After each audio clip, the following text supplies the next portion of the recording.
무리를 다시 불러 이르시되 너희는 다 내 말을 듣고 깨달으라.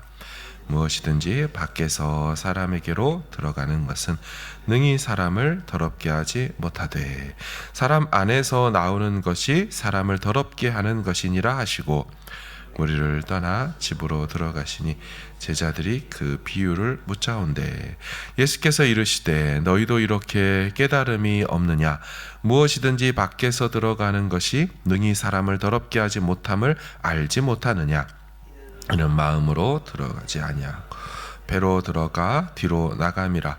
이러므로 모든 음식물을 깨끗하다 하시느니라. 또 이르시되 사람에게서 나오는 그것이 사람을 더럽게 하느니라. 속에서 곧 사람의 마음에서 나오는 것은 악한 생각 곧 음란과 도둑질과 살인과 관음과 탐욕과 악독과 속임과 음탕과 질투와 비방과 교만과 우매함이니 이 모든 악한 것이 다 속에서 나와서 사람을 더럽게 하느니라. 아멘. 어제 본문에서 장로들의 전통에 대한 내용이 있었지요. 예루살렘에서 바리새인과 서기관들이 파견받아 왔다라고 되어 있었습니다. 이들의 목적은 예수가 율법을 어기는가 그거를 주시하고 감시하려고 하는 겁니다. 역시나 문제가 생겼죠. 예수의 제자들 중에 몇이 손을 씻지 않고 음식을 먹은 것입니다. 이것을 본 이들이 대번에 따지듯이 물었습니다. 5절을 보시면 어제 본문이죠.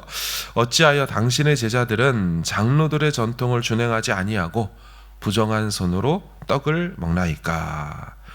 지금 이들의 말에 의하면 제자들이 잘한 겁니까? 잘못한 겁니까? 잘못한 것이죠.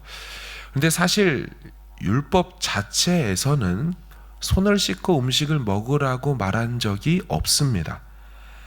제사장들에게만 제사를 집전하기 전에 물두멍에 손을 씻어야 한다는 말씀이 있지 정작 평민들에게는 이것을 요구한 적이 율법에 없습니다.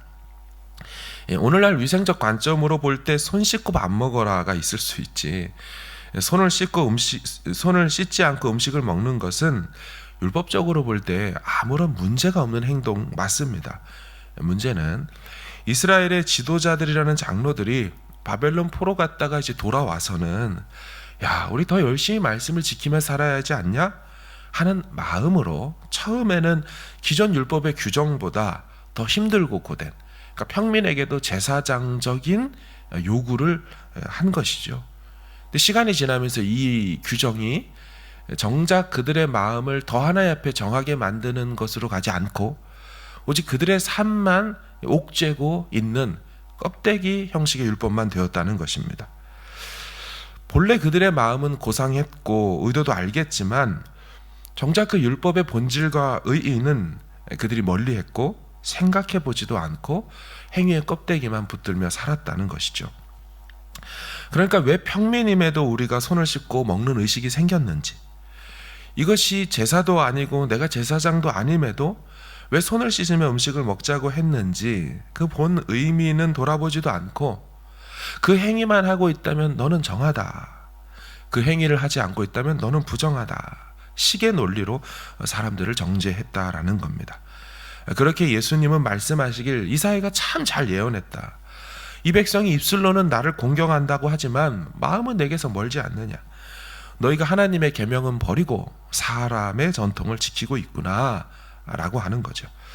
율법의 핵심, 그 율법의 본질과 본의를 깨닫고 이해하고 그러면서 행하지 않는다면 그 행위는 아무리 오버해서 지키고 있다 할지라도 전혀 그것이 의로운 행위가 거룩한 행위가 되지 않는다라는 것입니다.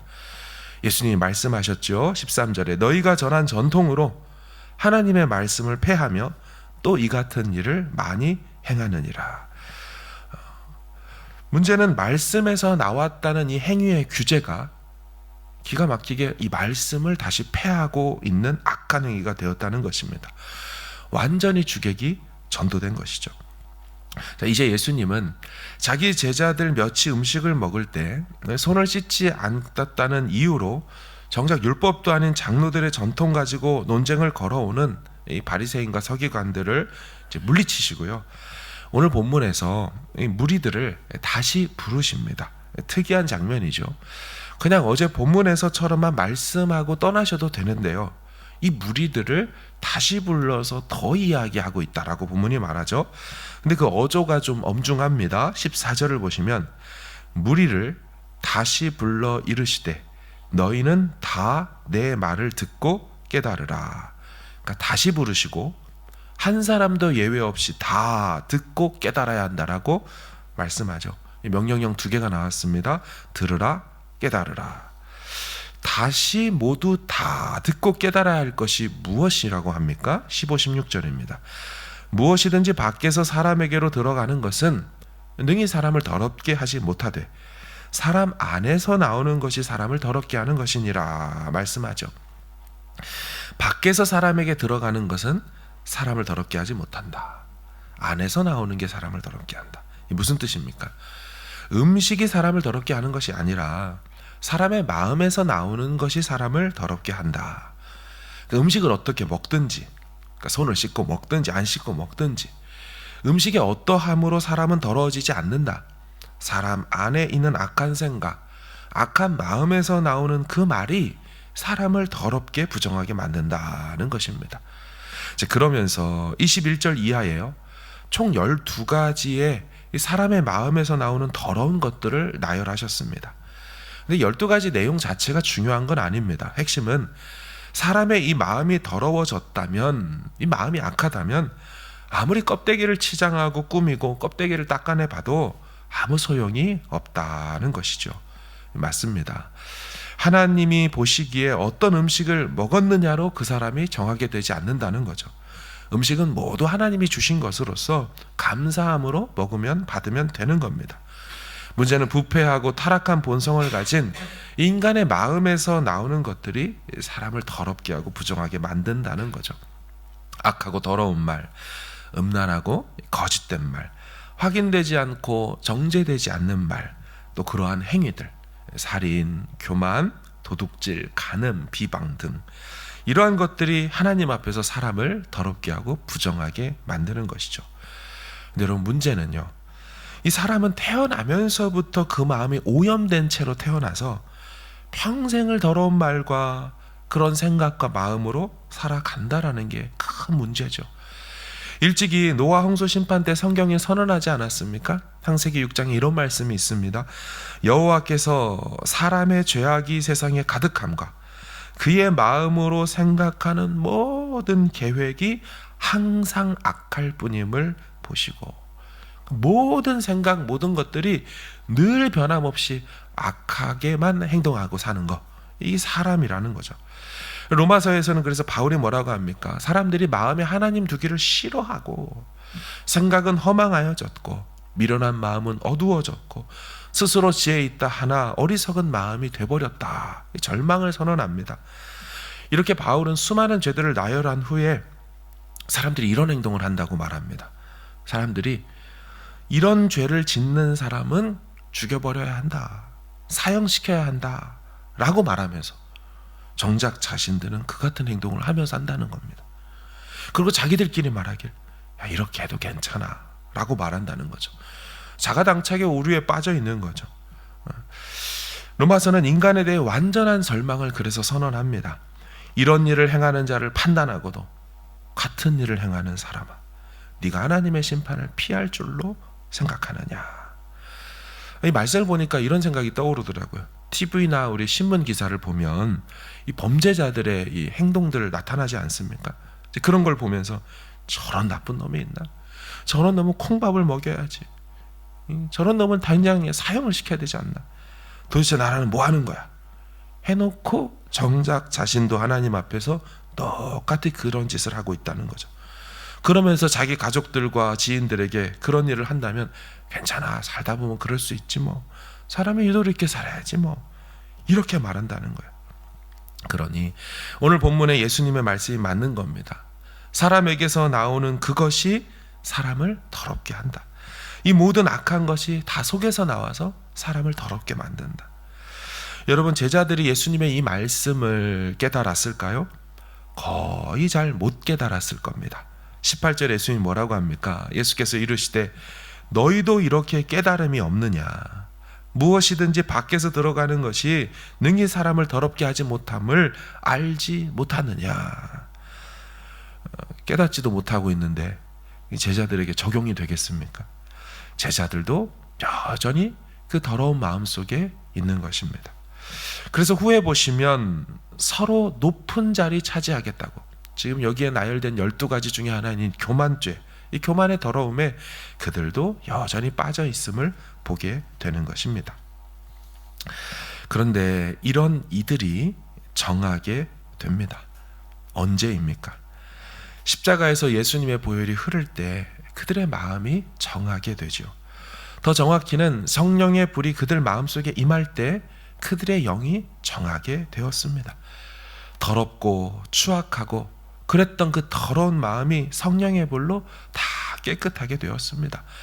진리의 영이신 성령께서 예수님의 말씀을 다 생각나게 하시고 깨닫게 비로소 하시자 말씀이 그들 속에서 그들의 마음을 맑게 다 씻어 주셨습니다. 생수의 강이신 성령께서 그들 마음속을 온전히 깨끗하게 하셨지요. 나를 믿는 자는 성경의 이름과 같이 그 배에서 뭐가 나온대요? 생수의 강이 흘러나오리라. 이는 저들이 믿는 자들이 받을 성령을 가리켜서 한 말이다. 예수 믿고 성령을 받은 자들은 그 성령이 계속 생수의 강처럼 그 뱃속, 그 더러운 속에서 계속 흘러나와 그들을 깨끗게 하신다 말씀하신 줄로 믿습니다. 여러분, 히브리서 10장 22절에 어떤 말씀이 있습니까?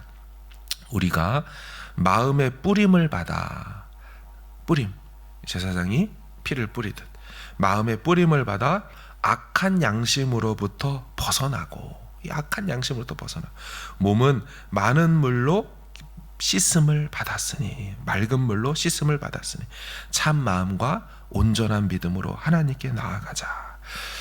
우리의 마음에 뿌림을 받고 우리가 그 맑은 물로 씻음을 받아 온전한 마음과 참 마음으로 나아갈 수 있게 되었다 말씀하는 거죠.